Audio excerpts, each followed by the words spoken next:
Bonjour, bienvenue sur la chaîne Le Fruit de la Vigne.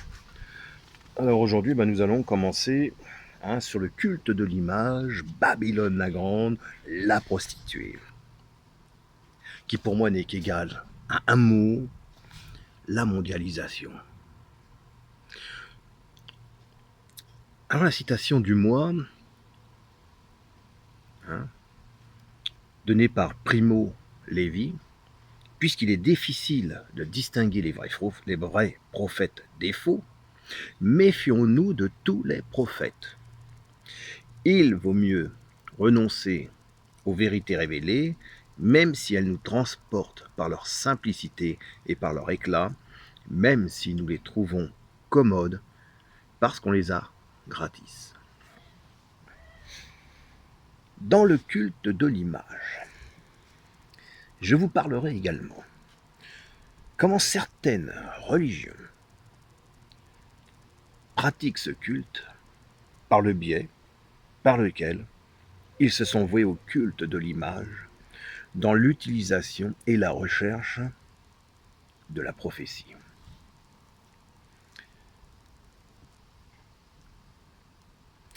Pour faire simple, tu ne dois pas faire d'image sculptée. N'est-ce pas, Nebuchadnezzar? Et dans le même temps, quelle vision ce roi aura-t-il? Une statue. Ou c'est Daniel qui le lui expliquera quelle en est la signification. Tu ne dois pas faire d'image sculptée. C'est pas bien, Nebuchadnezzar, et pourtant Jéhovah, qu'est-ce qu'il fait? Tu reçois une vision avec une statue que tu ne comprends même pas la signification. On parle bien d'image sculptée. Alors avant de connaître une personne, il nous faut manger un sac de sel avec lui. C'est pareil avec une religion. Parfois nous voyons une image et de suite nous pensons que. Il nous faut aujourd'hui vraiment discerner ce qu'est le culte de l'image avec Babylone la grande prostituée. Plus nous avançons dans le temps, plus nous utilisons la technologie, plus nous nous servons de la technologie d'image et plus nous nous trouvons face à une médiacratie. Alors la médiacratie, c'est simple, ça veut dire kratos, pouvoir, et souveraineté en grec. Désigne donc un régime politique ou une organisation sociale, telle qu'on la vit actuellement, dans le monde de l'organisation et le mode de fonctionnement serait censé être placé du fait sous l'empire des médias. Comme nous dirait un présentateur sur Mille et une nuits, la prostitution revêt aujourd'hui de son organisation des formes directement inspirées par la mondialisation financière. Tu sers qui? La logique néolibérale a trouvé dans le système prostitutionnel un secteur privilégié où se déployer qui génère d'énormes profits, trafiqués, pour moi je dirais, des êtres humains, d'Asie, d'Afrique ou d'Europe, et les prostituées procurent beaucoup plus de bénéfices avec très peu d'investissement. Et justement, nous sommes en train d'être trafiqués, empoisonnés, pour être au service de la mondialisation et surtout d'un certain pouvoir qui se mettra en place. Cette mondialisation, qui n'épargne aucun pays, illustre le processus de la marchandisation généralisée à laquelle n'est mise aucune limite. Alors, commençons, dès le début.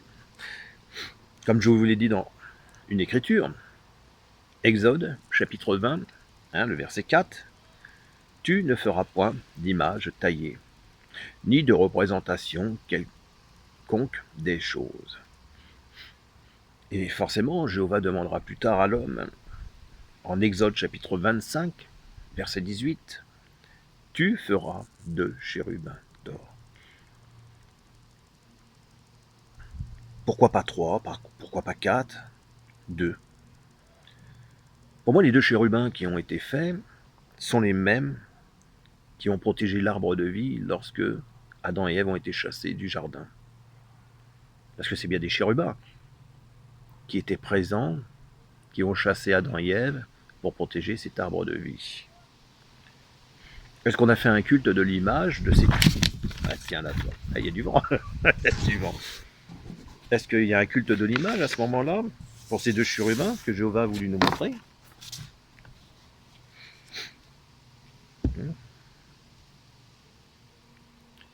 Donc pourquoi en effet Dieu dit de ne pas faire, ensuite de faire, et beaucoup se servent un petit peu des passages qui les intéressent pour pouvoir orienter l'esprit des gens.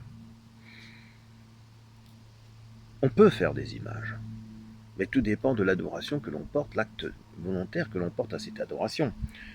Regardez, on avait parlé du peuple d'Égypte, qui n'avait pas encore, à ce moment-là, n'avait pas encore reçu la loi, puisque Moïse était en train de la recevoir par écrit, alors qu'eux, ils étaient en train de bénéficier de la sortie d'Égypte.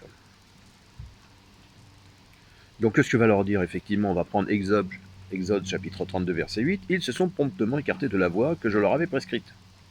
Il faut dire qu'ils se sont écartés de la voie, c'est que si réellement ils ont été esclaves pendant des siècles en Égypte, l'Égypte pratiquait différents cultes. Eux n'avaient pas forcément leur tradition qui arrive. Disons qu'elle était empoisonnée, a été mélangée avec le culte égyptien. Et forcément, au fur et à mesure, Dieu, avec ce qu'ils ont subi comme souffrance, d'ailleurs moi je l'ai vu dans certains des ouvrages de Torah Box, on peut dire que les mecs voulaient même pas entendre parler de Jéhovah. Ils voulaient même pas entendre parler. Quand tu vis de génération en génération comme esclave, t'as peut-être pas trop envie de remercier le Dieu d'Israël. Faut bien le comprendre ça. Et donc du coup, elles ont suivi un petit peu les traditions et les cultes de différents dieux qu'avaient les Égyptiens, et ils ont fait un veau d'or, ils se sont prosternés devant lui, et ils lui ont offert des sacrifices, et ils ont dit, Israël, voilà ton Dieu. C'est-à-dire que même si Jéhovah a fait sortir le peuple d'Égypte, eux ne l'ont pas reconnu ainsi. Ils ont considéré que c'était eux qui étaient sortis d'Égypte, qu'ils ont fait un veau d'or, parce qu'ils n'avaient pas envie, parce que Moïse n'est pas parti pendant une semaine, ça a duré quelques mois avant qu'il revienne. Donc ils y croyaient plus, ils ont dit, bon, c'est quoi tout ce pipeau? Donc ce qui m'étonne, c'est comment on peut manquer d'une telle foi si réellement la mer Rouge est ouverte en deux. C'est là la question. Est-ce que la mer Rouge est vraiment ouverte? Puis du coup, ils n'ont pas dit que ce veau représentait un autre dieu. Ils ont bien dit que c'était le dieu Jéhovah, le veau d'or. Donc l'idolâtrie est un acte volontaire, imposé par un homme dans lequel il pose un acte qu'il consacre à une divinité, qui n'est pas le vrai Dieu, et pose des actes qui manifestent à travers son comportement qu'il se situe du côté du démon. Ou en tout cas, eux ne savent peut-être pas qu'il se situe du côté du démon. Donc ce n'est pas le cas pour la religion. Jéhovah sait très bien que ton regard sur une image peut te détourner de lui. D'ailleurs, on accuse souvent les témoins de Jéhovah de parler que du Père et très peu du Fils, mais ces évangéliques, on parle que du Fils et rarement du Père. Ce qui est étonnant, c'est que même ceux qui vous disent et qui étudient dans le protestantisme le grec ne possèdent même pas les livres de Maccabée, puisqu'ils ont été retirés de la Bible. C'est dommage, parce que dans le livre de Maccabée, chapitre 1er, verset 43, je cite, « En Israël, beaucoup suivirent volontiers la religion du roi, offrirent des sacrifices aux idoles et profanèrent le sabbat. » Donc on nous cite différents passages. Je peux retrouver le passage de 1 Roi à partir du chapitre 11, puisqu'on va parler de Jésus aussi. Alors je suis en train de regarder. On voit que Salomon, il a eu 700 princesses pour femmes. C'est même pas une femme, 700. Et 300 concubines. Et qu'il a fini par servir les dieux de ces personnes-là. Il s'est détourné de son Dieu à lui. On a Jésus aussi qui a profané le sabbat en guérissant une main. On ne sait plus, on ne sait. Disons qu'il a profané le sabbat et en même temps, qu'est-ce qu'on pourrait dire? C'est que les Juifs ont considéré que lui se faisait Dieu. Donc on est bien dans le culte de l'image. Jésus se fait Dieu, l'image de Dieu. Hein? Donc je rappelle pour la main, c'est Marc 3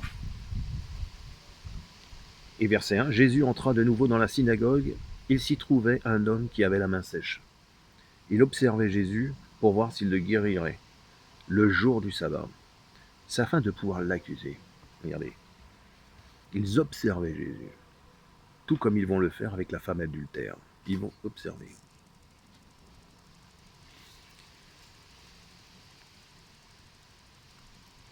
Donc du coup, pour le fait aussi que Jésus se fasse Dieu, ici nous parlons d'un culte de l'image, hein, nous sommes faits à l'image de Dieu. Nous avons été créés à l'image et à sa ressemblance.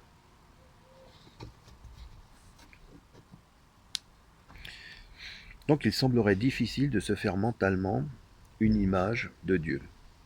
Dieu lui-même, par son prophète Isaïe, donc dira qu'il viendra lui-même. Il viendra lui-même. Alors pour tout chrétien qui pense que Jésus est Dieu, nous avons aujourd'hui cette représentation de son image. On peut représenter Jésus en tant qu'homme, en dessinant une personne avec une barbe, hein, comme je l'avais dit sur les vidéos précédentes, avec des sandales, ce qui nous permet de communiquer l'évangile. Puisque c'est quand même, lorsque vous voulez toucher le cœur d'une personne, ce n'est pas seulement les écrits. Ça se fait par la tradition, mais on le fait aussi par la couleur, par l'animation, par des petites histoires, par des illustrations. Une image veut dire 1000 mots. Donc le fait de voir une personne se mettre à genoux devant une statue,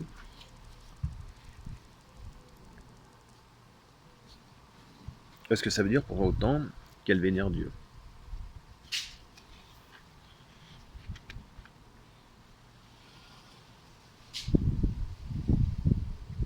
Puisque c'est vrai que Jésus va dire à la Samaritaine hein, qu'il faut adorer Dieu en écriture et en esprit. Du moins en esprit et en vérité.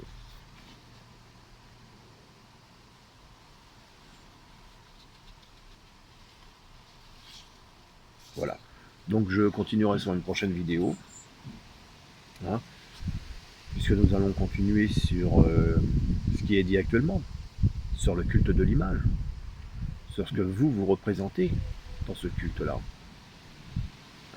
Comme vous voyez, donc, on voit que, on nous demande de ne pas faire d'image, on nous fait faire des chérubins. Ces mêmes chérubins, on les retrouve très rapidement au commencement, lorsque Adam et Ève sont chassés, pour ne pas aller vers l'arbre de vie. Ces mêmes chérubins, on les retrouvera dans le livre d'Ézéchiel. On voit Nebuchadnezzar qui fait une statue pour montrer sa grandeur. Parce qu'en fait, pourquoi on fait des bâtiments? C'est pour montrer ce que l'homme est capable de faire. Plus c'est grand, plus c'est gros, plus c'est impressionnant. Et on voit que Nebuchadnezzar fait une statue, un peu comme un obélisque.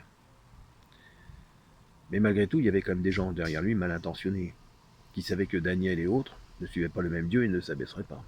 Et comme ils étaient certainement, voire en colère après Daniel, il fallait bien qu'ils trouvent un moyen de les amener dans un four.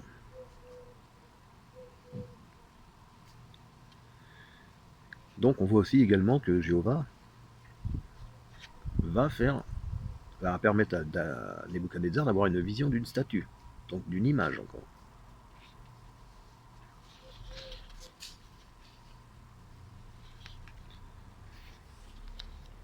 Et pour le reste, moi je vous dis à bientôt pour la prochaine vidéo.